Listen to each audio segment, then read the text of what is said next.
Now, let's look at what happened here. August 7th, 1998. Bomb blast. Now, where we are at, many people call it the bomb blast site. Mm-hmm. Okay? That's true. But it has a name. And what's the name? August 7th Memorial Park. Who owns it? Who owns it? First, I do want to also remind you that we are going to be having a conversation with Natasha Mbugus, who is the general manager. But who owns it? First of all, it's registered as a charitable trust. Okay. And both pieces of land where the embassy was and where Ufundi was were donated to the trust. The trustees are picked from corporate and public sector. So that's who. Okay. That's who basically runs it. Yes. And the land was then now transferred, formally transferred to the trust. Yes. Okay? Yeah. So that we can't come and say at yours, you some MCA wants to do what here. So it's basically, this has been set aside as a memorial park so that we may never forget that this happened in this country on this day.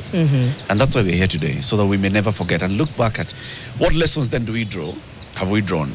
Many people, very many people, actually over 50% of Kenyans were not alive on that day. Over 50%, obviously, of Kenyans we can also say have never been here. This is in Nairobi at the CBD. If you know where that building that looks like a belly bottom is, and at some point Jackson will guide our cameraman to just show, at railways, bus terminal and the railway station, that roundabout, Haile Selassie Avenue and Moi Avenue, that's where it is. It is always open to the public. Yeah, it is. And people can come in. And there's a lot of information. So first of all, there's, as you can see behind us, there are flowers that have been laid there, and next to a huge plaque that lists everybody by name. Everybody that died here on that day. Because they're not just statistics. These were people with families.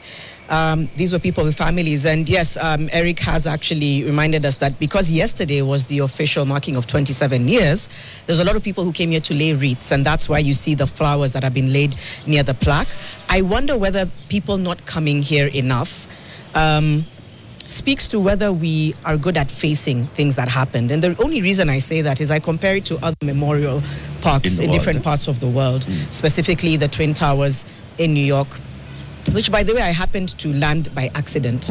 I was supposed to be going somewhere. I told the cab, I'm going here. He dropped me. I was like, I don't think I'm supposed to be here. I've just checked my WhatsApp. He's like, Sasa Nitadu. When I turned around, I saw the memorial, and I said, I'm going to go and check.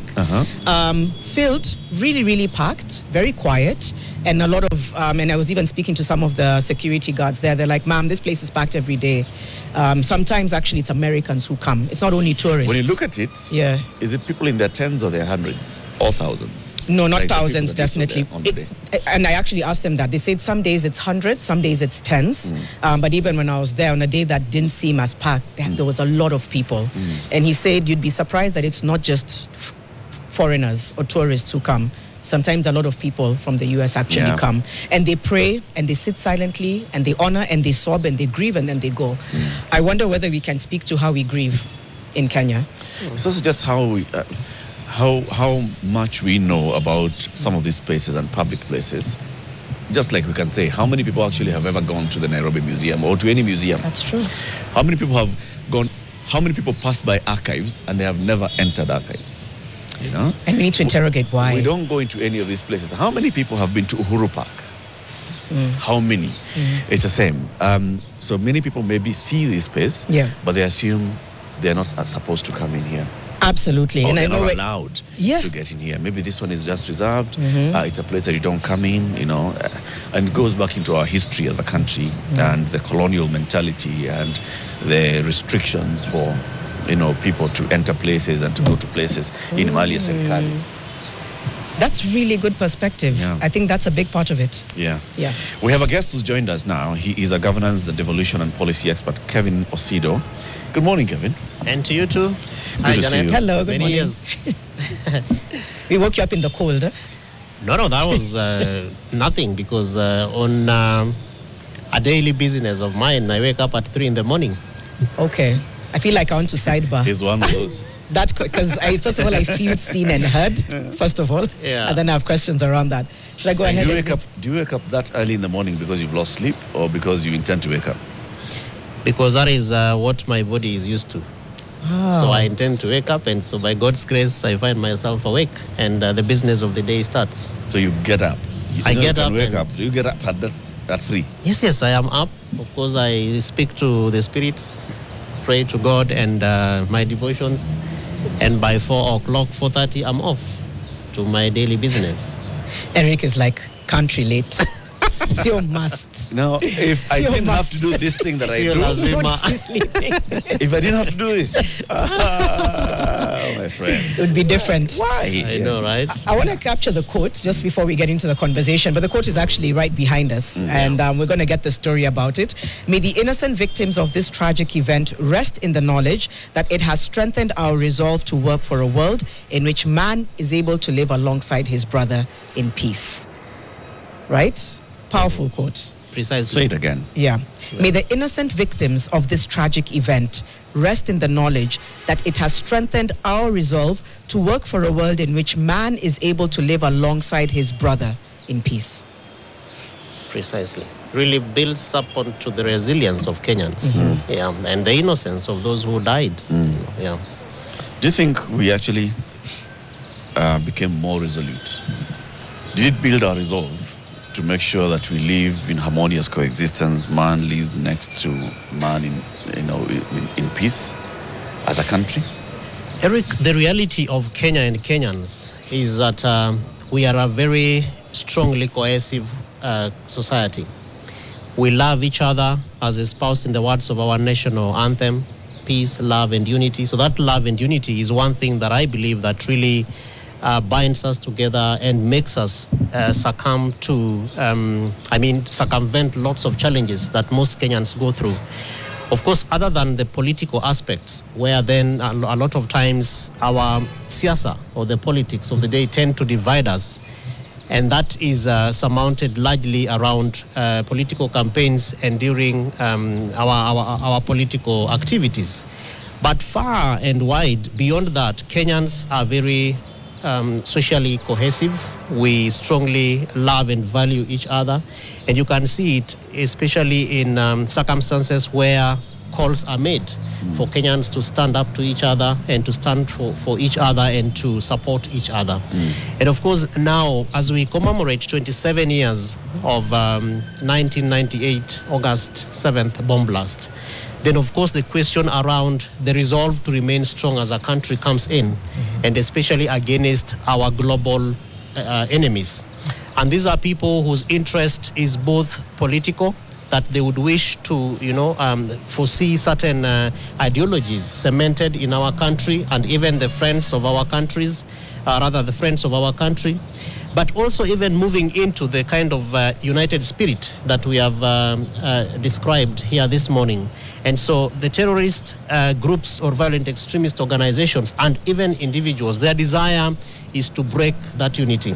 And so when they see people suffering and they see countries coming together, to stand for each other, and even to move further to talk about how do we navigate terrorist attacks and activities that are related to radicalization of young people and even anti-terror, concerns, then that really gives them a lot of joy that we spend time talking about them. Right.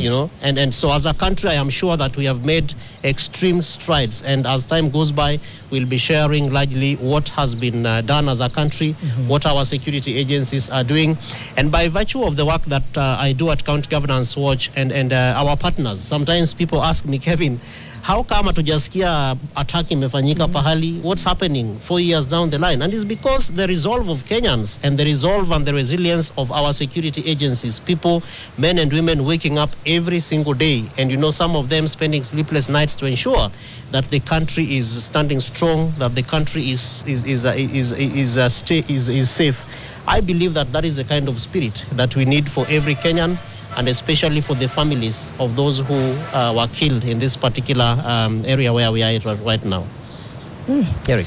I'm glad you captured that, Kevin, because even when you just spoke of several years or a few years since the last major terrorist threat, you know, there's this thing that can happen, even when you think about 27 years since 1998.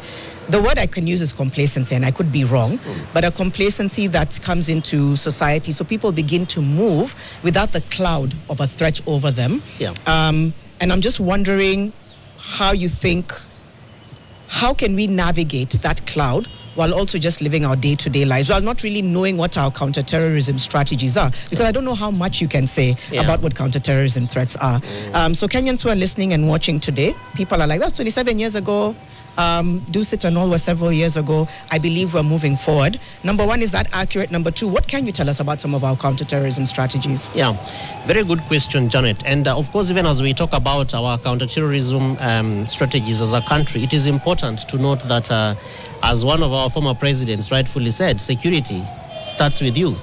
And one of the things that Kenyans and our viewers this morning must really bring closer home is that we must remain vigilant and we must remain very, very resilient around everything that is happening around and about us. And one of the things within the counterterrorism strategies that we normally say is, for instance, that when you see something, you say something.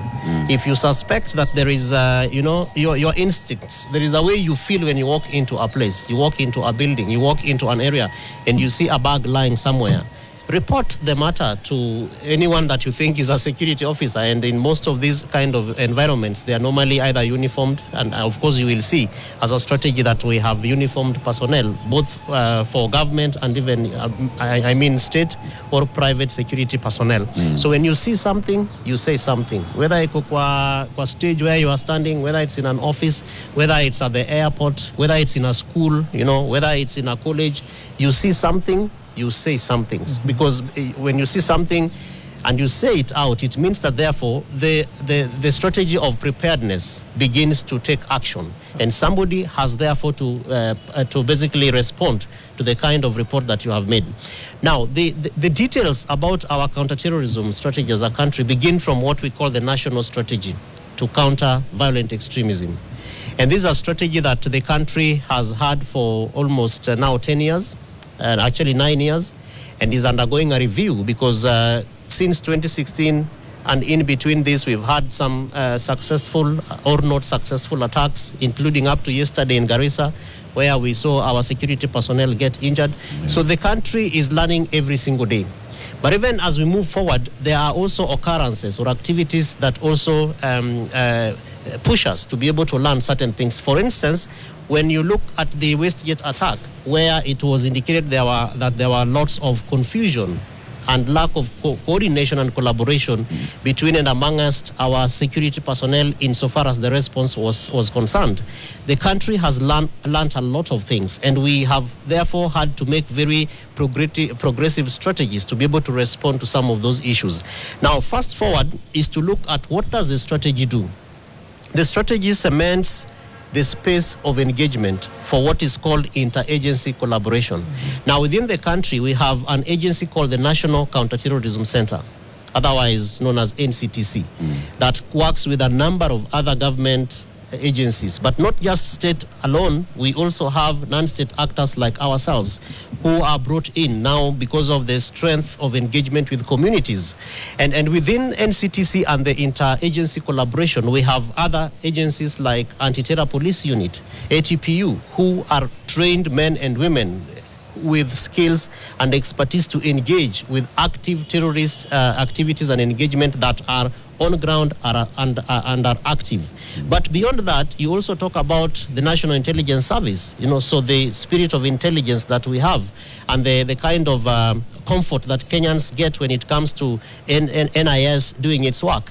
And truth to the fact is that part of the reasons why we have not had active terrorist attacks in this country is largely because that jointed collaboration and coordination between NIS, the intelligence gathering, that spirit, and also communities. So that therefore, Kenyans have become much more aware around what's happening within the country and the ability to report a case. So you can freely walk into a police station and say, nimesikia, I have seen, or I have heard, nimesikia wakisema ama nimeona ikipangwa ikitengenezwa.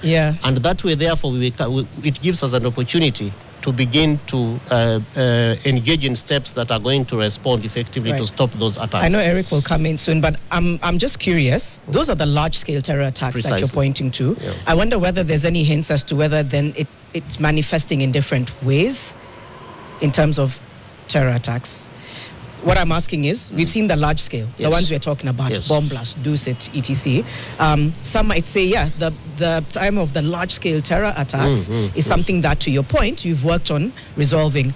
But what are sort of the threats in which it could manifest in different ways?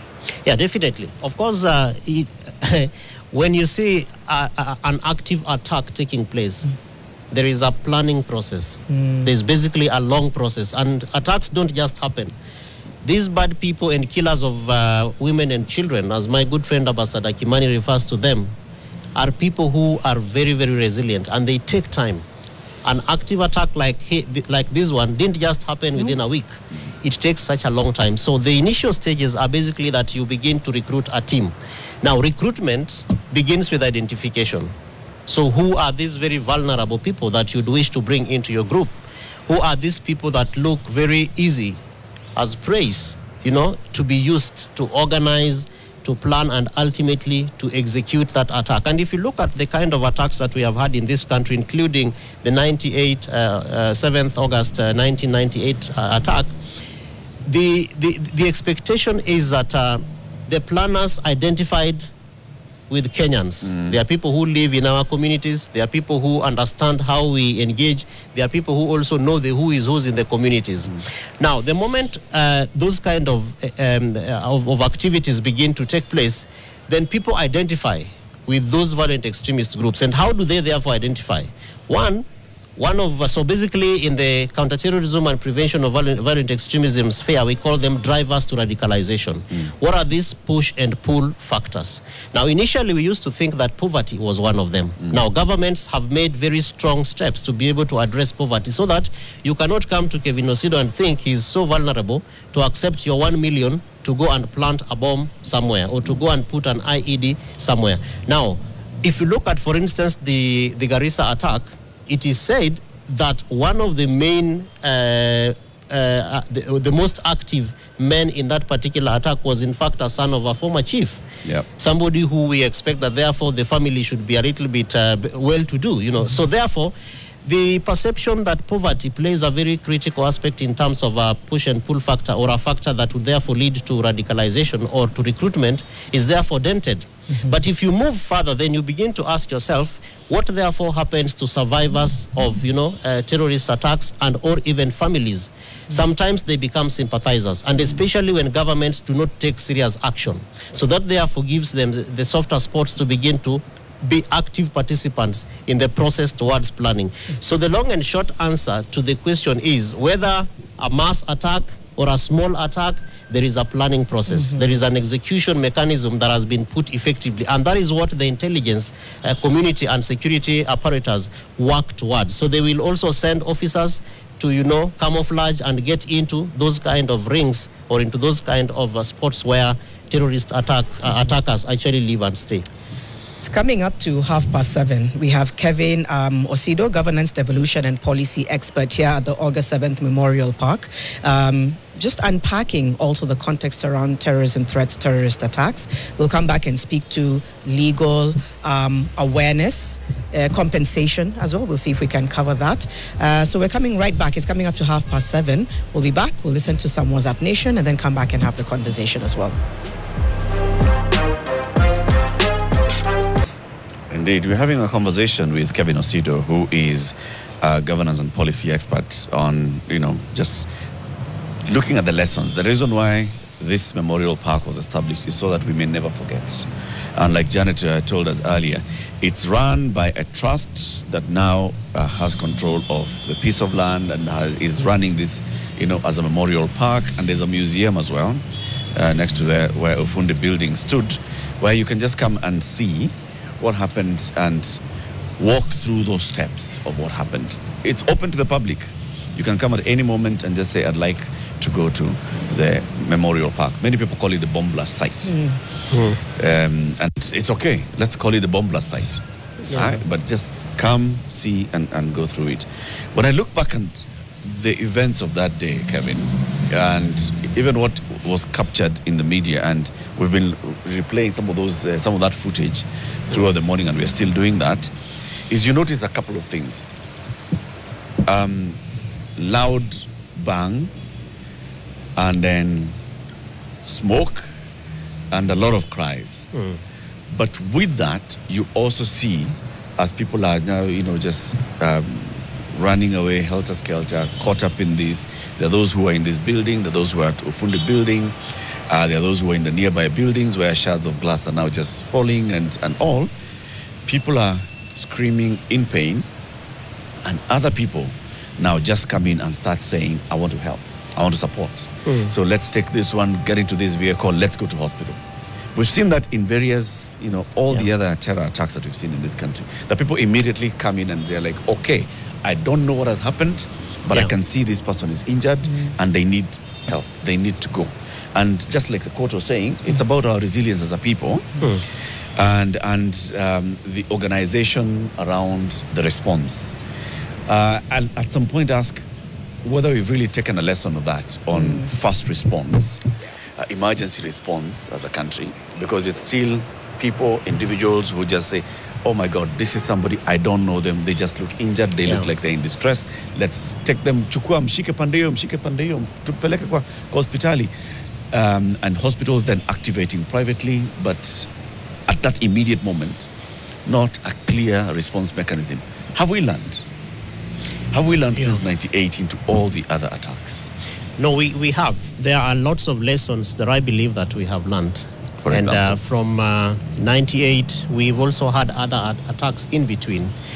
And based on the lessons that we have learned out of these attacks, we have perfected the art and the act of both emergency response and also activating the necessary infrastructure to be able to respond to those actions.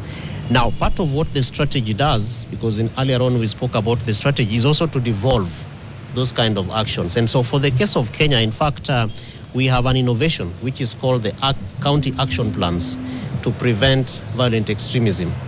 All 47 counties have a plan, and part of that plan is an inbuilt mechanism of not just response, but also an early warning, early response mechanism. So as we also seek to respond ultimately, because there is an active attack, and so we need to activate all these corners to respond to this attack, there is also a mechanism for an early warning. Now, have we seen it at play?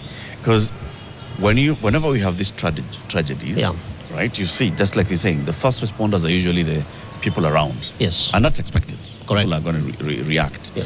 But then there's no clear communication on what you do as a first responder. Yeah. If something were to happen right now, Kevin, you'd be a first responder. Precisely. But do you know who to go to, where to call, a number to call? Yep. Do you know, after that immediate response, how then we carry on with the support? Because the next part of it will be the support that was given to the very many thousands who got injured and the hundreds who died and their families.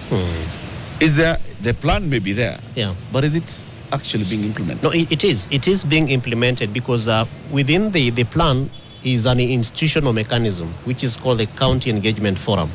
So the County Engagement Forum is co-chaired by the county governors and the county commissioners representing the national government. But underneath, or the team that therefore form the forum, are all these responders that we are talking about, from medical personnel to religious leaders who, of course, now deal with the ideological aspects, to both private and public health facilities, so that in the event that something happens, and it doesn't just have to be about terrorism, even for disasters that just happen as an emergency, like a house is burning somewhere, a market has caught fire.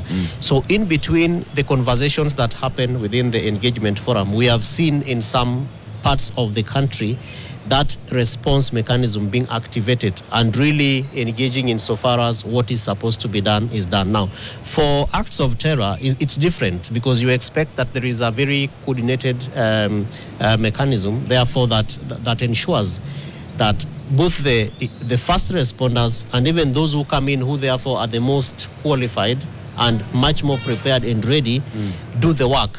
Now, Eric, what you are asking, I saw it firsthand at Westgate, because I was there. And I stayed there for the 18 days, from the moment the attack happened all the way to when the KDF and the Israeli soldiers left on October 18th. And you imagine how you feel when you see blood, when you hear shootings, when you see people crying. The human instinct is to run away because you're hearing gunshots and you're wondering, what is this thing that is happening?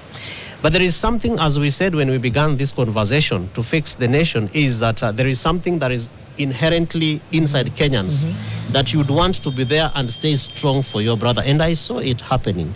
But beyond that, we've learned to be able to also put in place engagement platforms with certain institutions. And we know institutions in this country that would be fast and immediate responders.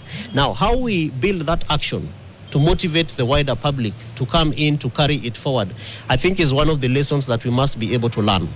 And now, the most difficult thing to do is that you would never know where that attack is going to happen. So that aspect of early warning then comes to the fore. And that is why earlier on I said that the kind of intelligence that is shared, both from the public to our security personnel, and the kind of actions that are being taken, is one of those things that I believe that has made us have a very strong early warning system that has made us to either foil or stop some of the attacks. Because every day we see these messages, that are being shared. We expect that there's going to be an attack. There are notices that are being given out. But I believe that the kind of resilience that we have seen and the mechanisms that have been put in place inform part of the preparedness that therefore foil some of these preparedness is attacks. so important. And even, Eric, as you were asking that, I thought about, in as much as people want to run to the scene, sometimes you're also putting yourself in danger. So I think that heightened awareness goes to, yes, we're resilient and we have we have a spirit of wanting to be there for each other, but sometimes are you also putting yourself in harm's way?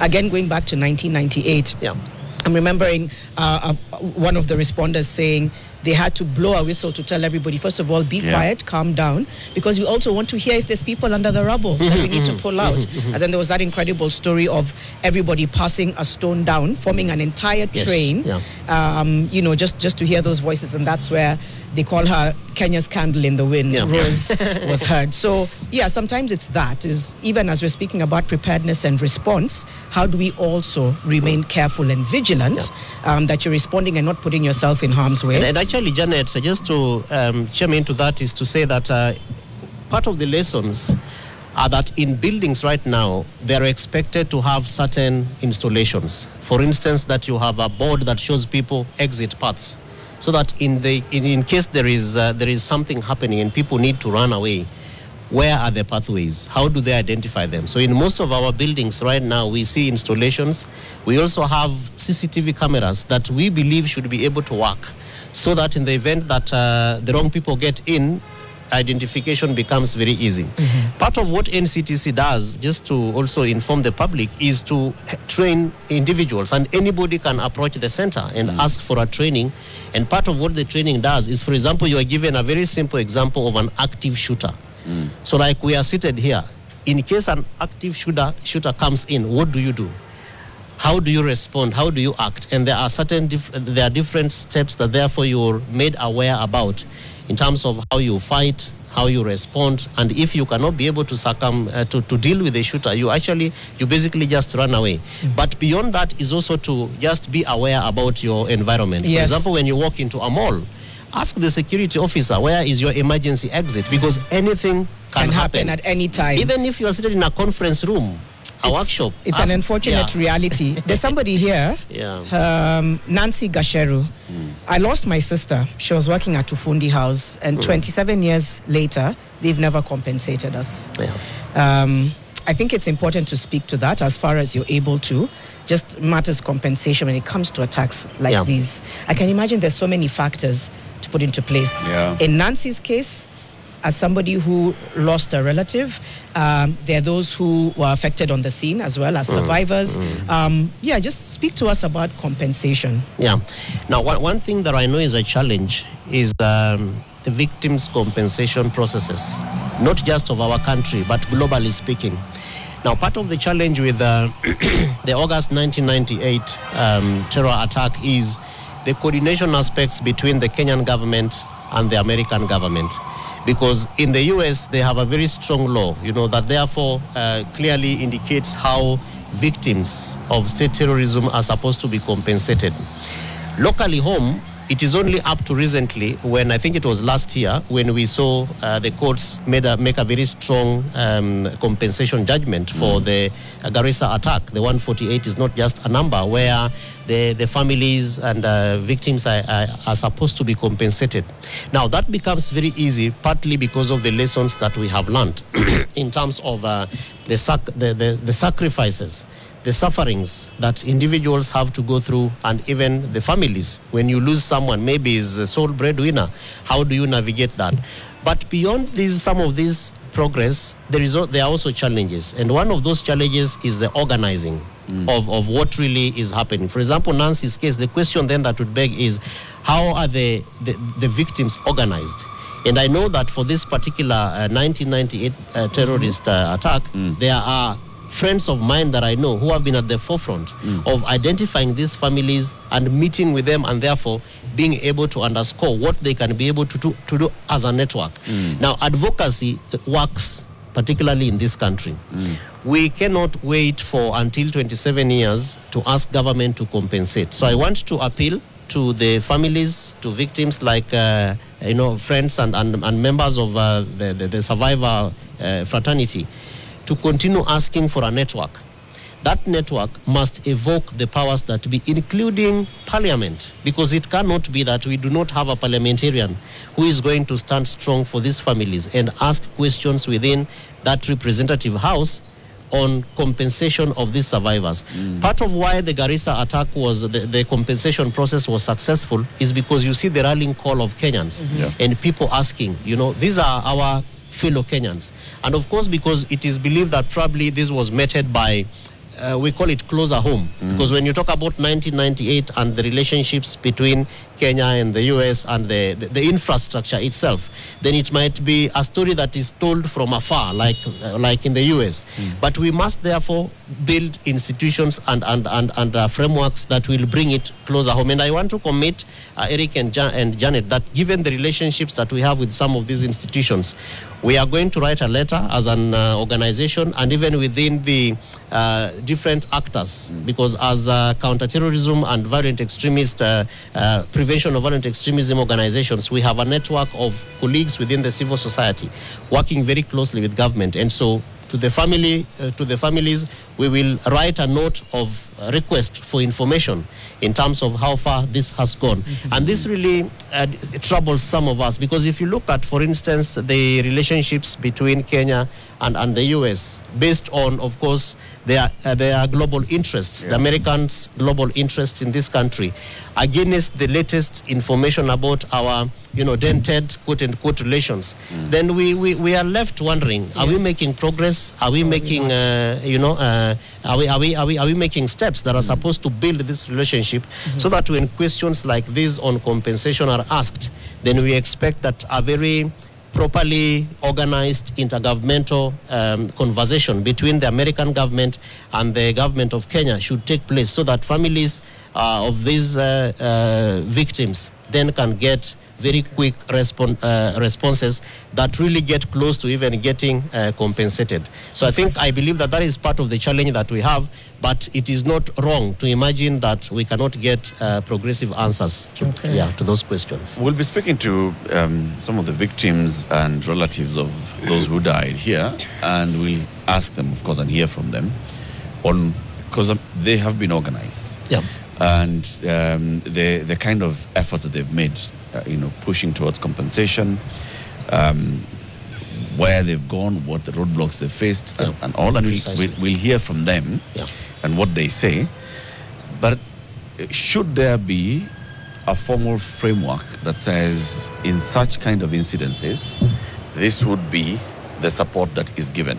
And this comes into that entire thing. It's a disaster response and management. Precisely.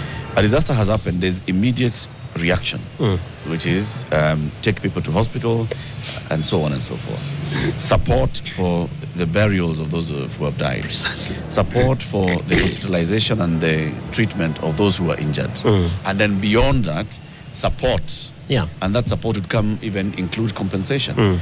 I think we should have a proper, clear structure that says that who should carry that baby. Precisely. Should it be the NCTC?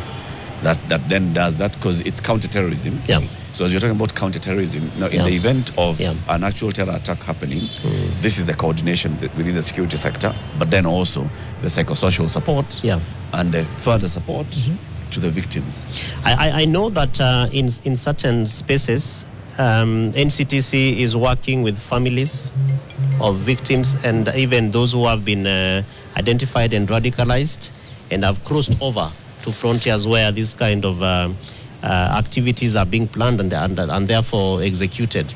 And so we believe that beyond just looking at the psychosocial support mechanism for families of those who have been recruited, it is important to also bring in the aspect that you are raising for families of survivors and families of those who have lost their loved ones out of active terrorist attacks or activities.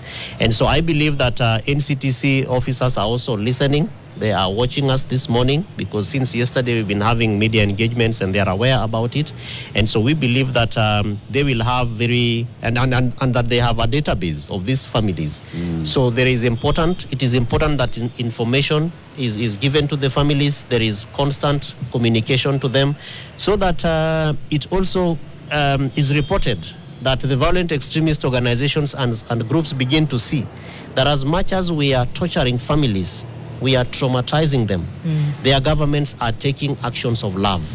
And that action of love is one thing that is going to stop the terrorists. And if we stop and say, let them go on, and that we can do nothing simply because maybe we do not have a mechanism or a process or a law or a framework, I think that is one thing that will continue to make the terrorists traumatize and, psychologically torture many Kenyans and many people across the world. Yeah. Gosh, that's such an important aspect that you've just said, which is don't give the illusion that we're helpless. Exactly. Right? Yeah. Give the illusion actually that we stand with you, our institutions are strong enough, we have a policy that will make sure you're protected, because otherwise you do feel like you're on your own.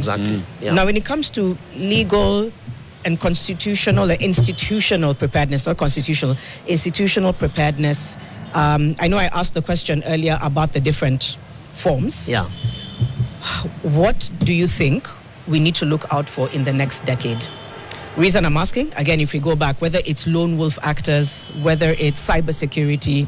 So if you're looking at that, these, so to speak, new forms of terror attacks, in the next decade, what do you think we just need to look out for? And I'm not saying we be prophets of doom here. What do we need to look out for? What do we need to be cognizant of as we look 10 years on, given that things are changing dramatically? Yeah, of course, the world is changing, and if you look at, for instance, the digital space, one of the newest frontiers is cyber terrorism. And so we must be able to remain vigilant about how we look at infrastructure that deal with cyber security, and so that we are aware about cyber terrorism.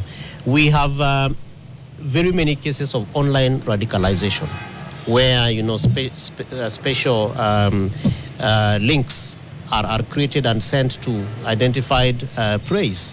And when you click that link, somebody comes up, maybe a lone wolf, begins conversations, and you cannot be able to identify this person. So online radicalization, particularly among young people and youth, the general populace of youth. One thing that I believe that governments are very aware about, number 3, is bioterrorism. Whether it's happening in hospitals, whether it's happening through gassing of aeroplanes, is something that again I know is a new frontier that begins to look at how public health engagements within the terrorist space, and also maybe mechanisms that relate to weaponized pathogens, weapons that are created as vaccines, or as, look at, for instance, COVID-19. If that would have turned out, God forbid, to be a terrorist attack, quote unquote, then what would have the world have done? against that. Of course, psychological terror, like we've talked about, traumatizing public. Somebody can just throw in something in an environment, you know, like for instance, Westgate, where children had, a fun day. Yeah. And then you imagine what that does to the psychology of young people who, from when Westgate attack happened until today, how do they live? How do they relate? And I think that, Janet, one of the things that we also must do as a country is safe spaces, creation of safe spaces where victims, where survivors can be able to go and get, solace, get people to speak to them and just to pacify them. I know that there is also lots of conversations on sharing of intelligence, particularly as best practice in what is being seen in other parts of the world. And the Friends of Kenya, largely the Americans, have really invested in this country, especially with regards to joint intelligence sharing, and many, many others. The British having a very big installation here in Kenya. And so we imagine what that would be towards some of the examples of emerging terrorism that we have shared. Right. We'll leave it at that. Thank you for shedding light. I know it also says here, devolution expert. So to Kutane next week. Back on set next week. This time not to talk about the policy and terrorism, but matters devolution, because DEVCON is taking place next week in Homa Bay County. But thank you very much, Kevin Osido, for just giving us some of that information. I think it's important that I know, Janet, as we wrap it up, one of the challenges even for devolution in security is that as per the Constitution, security is not devolved. Yep. However, there are mechanisms for county governments to engage in this security conversation. So counties should not wait that security is not devolved, so we can't talk about it, and hence the reason for the strategy and also the action plans that county governments can domesticate. They can innovate their own ways. Like Nairobi County here, they actually have the first global innovation called the Prevention of Violent Extremism Act for Nairobi County, which therefore gives it the opportunity to even finance interventions, put in money within their budget. And that was is one thing that as County Governance Watch, we worked with other partners to be able to put in place. And NCTC and the Ministry of Interior have actually picked this as a model law for all the 46 other counties. So it therefore opens the way for counties to also come in and not just sit and say it is not a devolved function. But in case a terrorist attack happens in any of those counties, like we have seen in others, what do you do? What are your an action plan of sorts. We are live at the August 7th Memorial Park, popularly known as the Bomb Blast site. Here we are today because yesterday marked 27 years since that bomb blast happened in 1998 on the 7th of August. And we are here today. In the next hour, we'll be talking to some of the victims and families of those who perished on that particular day, just to hear their story, to reflect, and to also see the lessons learned and what they've been going through for the last 27 years. Keep it here for that. It's Mike Ground at the bomb blast site.